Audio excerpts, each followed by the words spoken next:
Baik, Assalamualaikum warahmatullahi wabarakatuh. Selamat sore mahasiswa Nusa Putra. Mohon maaf, saya berhalangan hadir lagi untuk pertemuan ke-11 ini. Jadi saya membuat video recording pembelajaran sesi ke-11 untuk kalian pelajari secara seksama untuk mempelajari latihan soal sesi 11, tugas maupun kuis. Jadi pertemuan kali ini kita akan membahas tentang asuransi dan manajemen risiko. Sebelum kita membahas asuransi dan manajemen risiko, saya akan memberitahukan bagaimana tata cara absensi di perkuliahan sesi ke-11 ini. Tata cara absensinya masih sama seperti minggu kemarin, yaitu saya akan absen dari siapa saja yang mengerjakan latihan soal beserta kuis di sesi ke-11.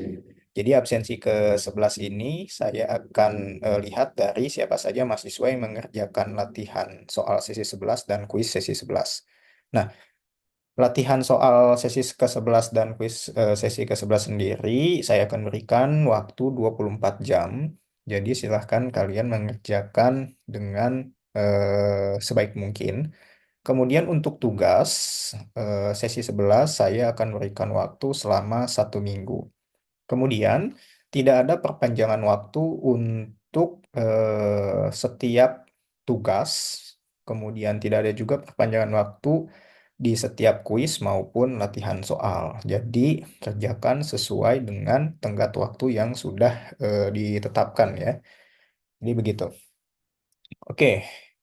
Baik, tanpa mengulur waktu, kita bahas materi sesi ke-11 kita kali ini terkait dengan manajemen resiko dan asuransi di sini.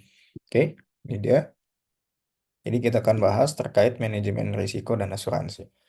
Nah, yang akan kita bahas pertama adalah pengertian dari konsep dasar risiko terlebih dahulu. Nah, di sini kita akan bahas apa sih yang dimaksud dengan konsep dasar dari risiko. Seperti yang kita sudah bahas di awal pertemuan perkuliahan, risiko merupakan bahaya di sini.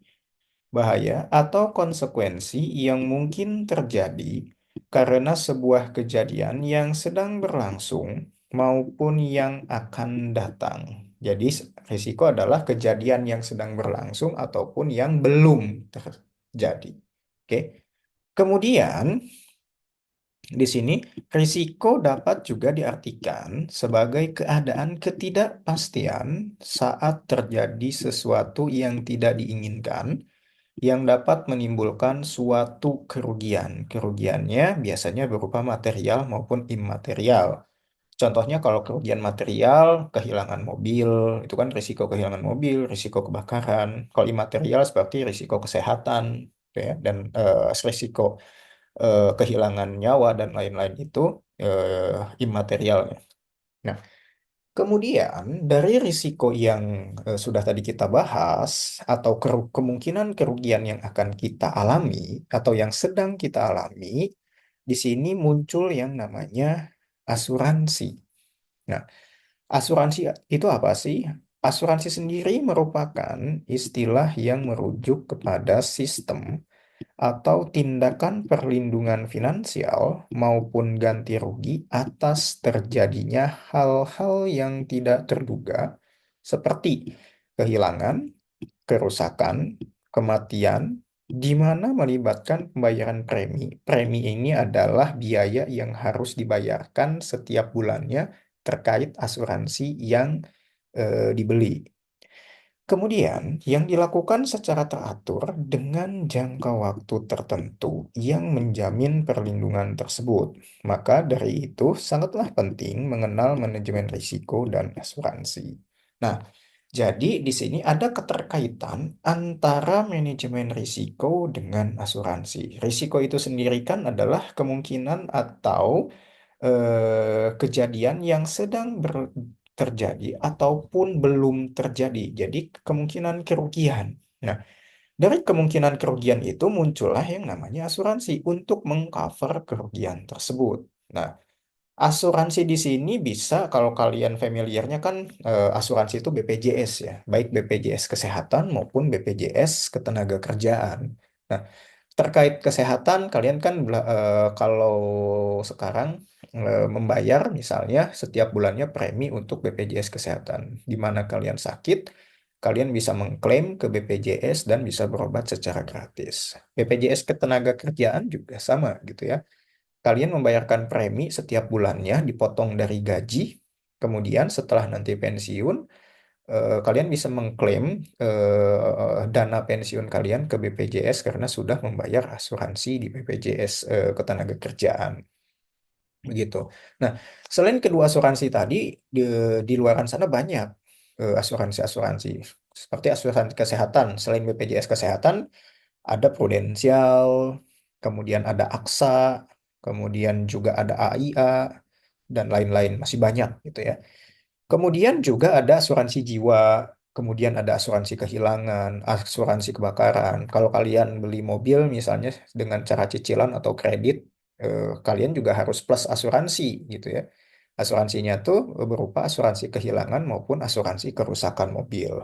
Nah, itu jenis-jenis asuransi yang bisa kalian dapatkan terkait kemungkinan kerugian yang akan kalian dapatkan nanti di masa yang akan datang maupun yang sedang terjadi sekarang. Gitu. Jadi di sini kita akan bahas bagaimana konsep dasar atau keterkaitan asuransi dengan manajemen risiko yang sudah kita pelajari di awal sesi perkuliahan kemarin. Begitu. Kemudian, syarat-syarat risiko yang bisa dijadikan objek asuransi di sini. Risiko apa saja sih yang bisa kita jadikan objek asuransi?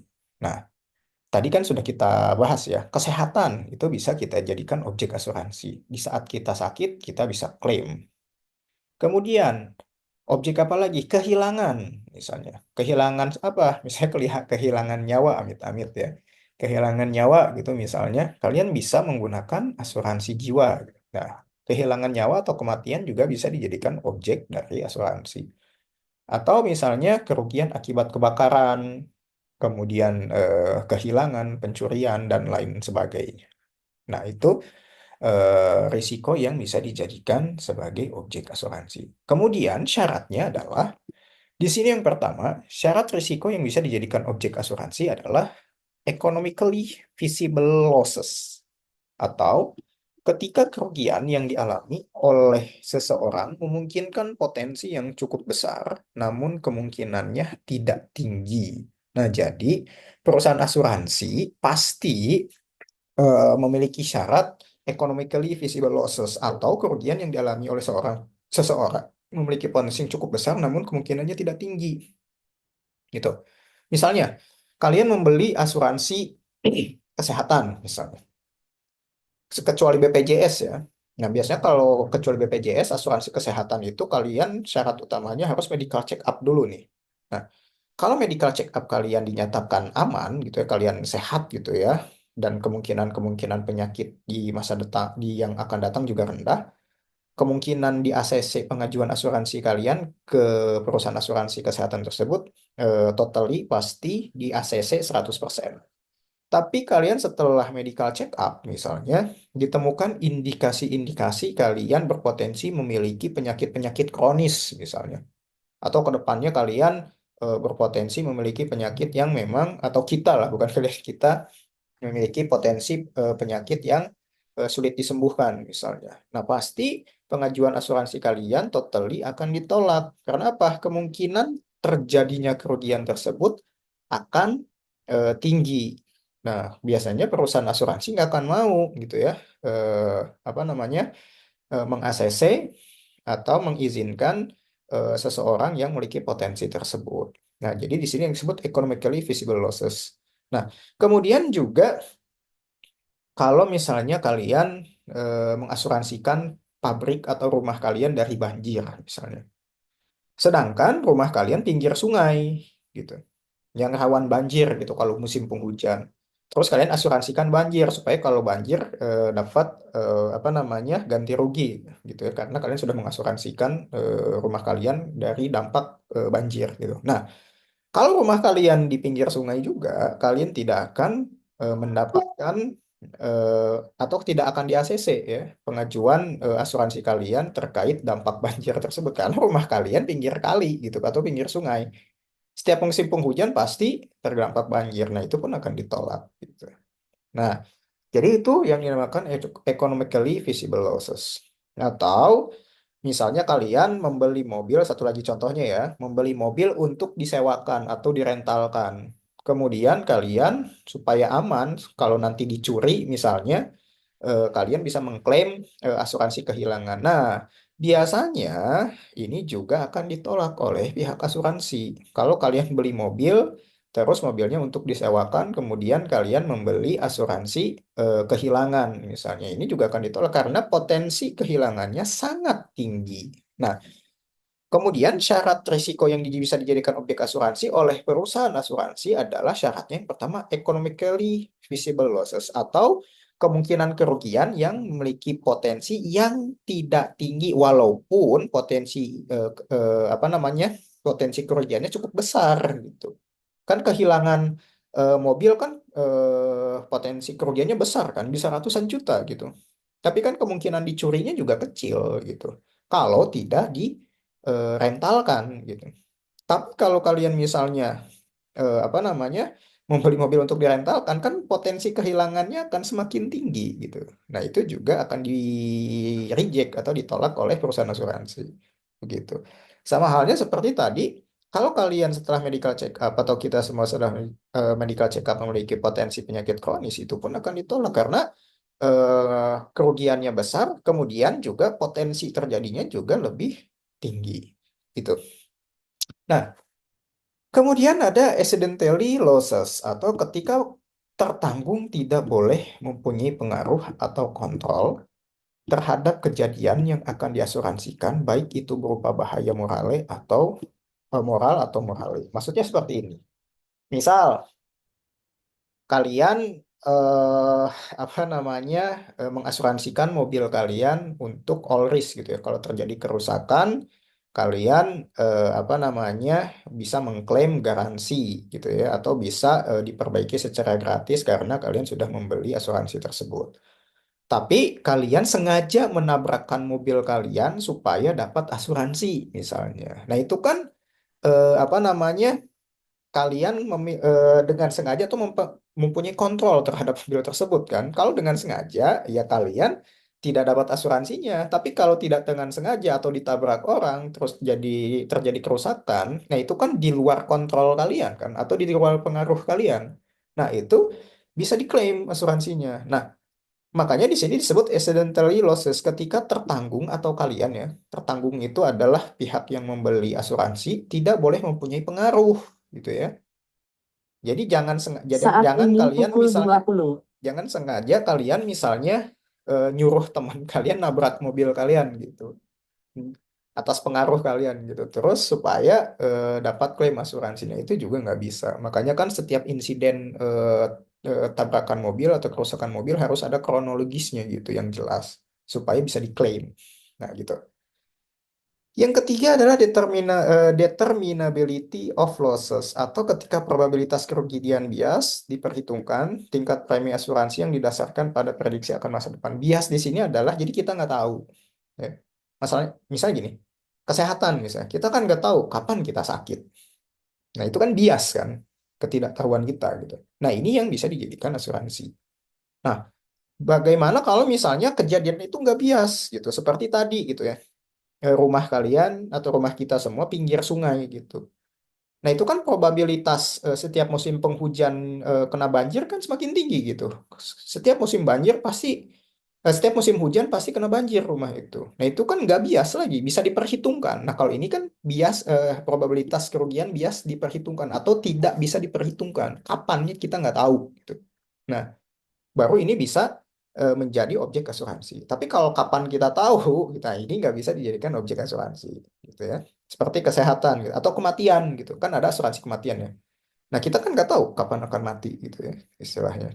Nah, jadi itu bisa dijadikan objek asuransi karena kita tidak tahu gitu ya, atau bias gitu.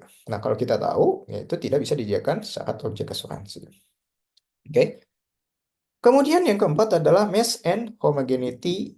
Di sini adalah ketika massa dari objek dari asuransi harus ada dengan sejumlah besar unit. Maksudnya di sini adalah eh massa tenggang homogeneity di sini adalah kalau misalnya kalau misalnya kita sakitnya saat ini gitu ya, ya harus segera ditanggulangi saat ini juga gitu. Nah, tapi kan di dalam asuransi ada masa tunggunya atau masa tenggangnya, masa klaim istilahnya. Nah, jadi jangan sampai masa klaim itu apa namanya apa namanya harus ada gitu ya. Misalnya gini, kita sakit seharga 100 juta gitu. Nah, 100 jutanya itu pihak asuransi harus menyediakan gitu. Makanya sebesar unit tersebut atau potensi kerugian tersebut. Jangan misalnya kita sakit 100 juta, tapi pihak asuransi hanya menyediakan 50 juta gitu misalnya. Nah, itu kan nggak boleh sebetulnya. Akan tetapi kan karena misalnya BPJS gitu ya, ada penyakit-penyakit tertentu yang tidak di cover BPJS misalnya, karena memang terlalu mahal atau dan lain sebagainya. Nah, itu juga sebetulnya kembali lagi ke perjanjian awal. Tapi sebaiknya adalah apa namanya, kalau kita sakit sekarang ya ditanggulangi sekarang. Oke, kemudian ini sebetulnya adalah tahapan-tahapan identifikasi dari risiko yang sudah kita bahas di pertemuan-pertemuan sebelumnya sebetulnya. Jadi kita tidak usah bahas lagi sebetulnya, karena identifikasi juga sudah kita bahas di pertemuan sesi satu ya kalau nggak salah, atau sesi ketiga ya. Nah, di sini identifikasi risiko merupakan proses penganalisisan untuk menemukan secara sistematis, secara berkesinambungan risiko yang merugikan perusahaan dan lain-lain. Ini juga sudah kita bahas. Unsur penting dalam identifikasi juga sama. Tahapan-tahapan identifikasi juga sama. Pengukuran risiko juga sama. Oke, di sini mungkin untuk tahapan materinya kita cukupkan di sini. Karena memang secara garis besarnya sudah kita bahas di sesi sebelumnya. Kita balik ke latihan soal yang akan kalian kerjakan di sini. Nah, latihan soalnya adalah yang pertama, di sini adalah judul tugasnya, analisis risiko dan rekomendasi strategi manajemen risiko dalam perusahaan atau individu. Jadi kalian nanti saya tugaskan untuk menganalisis risiko dan merekomendasikan perusahaan atau individu. Nah, kemudian tujuan tugasnya adalah mengidentifikasi berbagai jenis risiko yang dihadapi oleh perusahaan atau individu. Menganalisis yang kedua, menganalisis strategi asuransi dan manajemen risiko yang dapat diterapkan. Yang ketiga, mengembangkan rekomendasi berdasarkan analisis yang telah dilakukan. Nah, kemudian itu untuk tujuannya. Petunjuk pengerjaannya yaitu pilih sebuah analisis atau pilih subjek analisis. Misalnya, kalian dapat memilih sebuah perusahaan nyata atau simulasi lah. Simulasi juga nggak masalah gitu ya. Nyata lebih bagus gitu. Atau individu misalnya kepala keluarga, profesional atau wira swasta sebagai subjek analisis risiko. Misalnya, kalau perusahaan risikonya apa sih? Misalnya perusahaan PT Astra misalnya. Oh, Astra risikonya adalah risiko pasar yang kemarin kita bahas atau risiko kredit yang kita bahas. Nah, itu kalau bentuknya perusahaan. Kalau misalnya bentuknya adalah di sini misalnya perorangan, oh risiko kesehatan. Kemudian risiko karyawan kalau dipecat misalnya gitu. Nah, kalian analisis kemungkinan-kemungkinan risiko tersebut, oke, menggunakan analisis risiko yang sudah kita bahas di pertemuan sebelumnya. Kemudian yang kedua adalah identifikasi risiko. Di sini kalian mengidentifikasi risiko yang mungkin akan terjadi. Misalkan yang pertama adalah jelaskan dulu jenis-jenis risiko yang dihadapi subjek yang Anda pilih. Misalnya kalau kalian perusahaan, subjek tugasnya adalah Kan perusahaan itu kalau perbankan misalnya kan ada risiko likuiditas, risiko kredit, risiko operasional, risiko pasar. Nah, kalian identifikasi. Kalau perorangan misalnya ada risiko kematian, misalnya risiko di PHK, kemudian risiko kesehatan. Nah, itu kalian juga analisis kalau objek kalian adalah perorangan. Nah, kemudian, identifikasi risiko selanjutnya adalah klasifikasikan risiko tersebut menjadi beberapa kategori seperti operasional, finansial, strategi, hukum, dan lain-lainnya yang sudah kita bahas seperti tadi. Kemudian, analisis strategi asuransinya. Apakah risiko-risiko yang kalian sudah klasifikasikan tadi bisa dimitigasi atau ditanggulangi dengan asuransi, misalnya? Misalnya risiko hukum gitu ya. Misalnya resiko hukum itu kalau misalnya karyawan yang melanggar aturan-aturan, nah itu kan nggak bisa diasuransikan, gitu. Itu kan contohnya. Tapi kalau misalnya kesehatan karyawan, nah itu kan bisa diasuransikan. Nah kalian tentukan juga jenis-jenis resiko tersebut, apakah bisa dimitigasi dengan risiko atau tidak. Nah, kemudian teliti apakah subjek menggunakan produk asuransi untuk mengelola risiko. Nah, jadi tentukan apakah kemungkinan perusahaan ini berpotensi memiliki risiko likuiditas misalnya, atau risiko kerusakan, atau risiko kebakaran dan lain sebagainya. Apakah risiko tersebut di cover oleh asuransi atau tidak gitu. Nah, kalian analisis juga. Jika ya, evaluasi jenis asuransi yang digunakan, berapa preminya, manfaatnya apa, dan batasannya apa. Gitu. Kemudian jika tidak, analisis jenis asuransi apa yang sebaiknya digunakan. Nah, kalau misalnya risiko tersebut, si perusahaan atau perorangan tersebut tidak dimitigasi dengan asuransi, kalian harus merekomendasikan kira-kira risiko apa, asuransi apa yang harus dimiliki oleh perusahaan atau orang tersebut.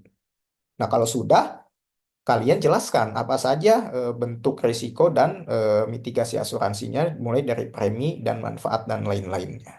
Begitu. Kemudian yang ketiga, analisis strategi asuransi. Oh, ini udah ya. Yang keempat, strategi manajemen risiko lainnya. Selain asuransi, identifikasi strategi lain yang dapat digunakan seperti diversifikasi, mitigasi risiko, transfer risiko, atau pembentukan dana cadangan. Nah, itu terserah kalian nanti untuk strategi manajemen risikonya. Yang terpenting saya adalah kalian bisa mengaitkan antara asuransi dengan manajemen risiko di dalam tugas individu ini. Nah, yang kelima yaitu rekomendasi. Nah, rekomendasi di sini adalah berikan rekomendasi spesifik mengenai strategi manajemen risiko yang lebih efektif berdasarkan analisis Anda. Jadi kalau tadi kan kalian sudah analisis nih. Nah, kalian rekomendasikan menurut kalian apakah mitigasi risiko dengan asuransi perusahaan atau perorangan tersebut sudah tepat atau belum? Kalau belum, kalian rekomendasikan seperti apa? Kalau sudah, misalnya, apakah ada yang harus ditingkatkan atau tidak? Kemudian, rekomendasi juga harus didukung oleh data, teori, atau referensi yang relevan. Jadi jangan ngawang-ngawang gitu ya. Yang harusnya tidak diasuransikan, jadi diasuransikan. Itu kan buang-buang uang gitu.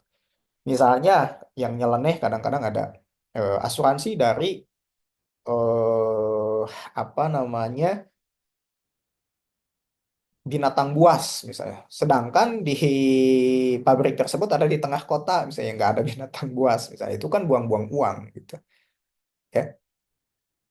Kemudian format laporannya di sini adalah yang pertama harus terdiri dari halaman judul, judul tugas, nama mahasiswa, nomor induk mahasiswa dan tanggal pengumpulan ya. Saya berikan waktu 1 minggu untuk latihan soal ini gitu ya.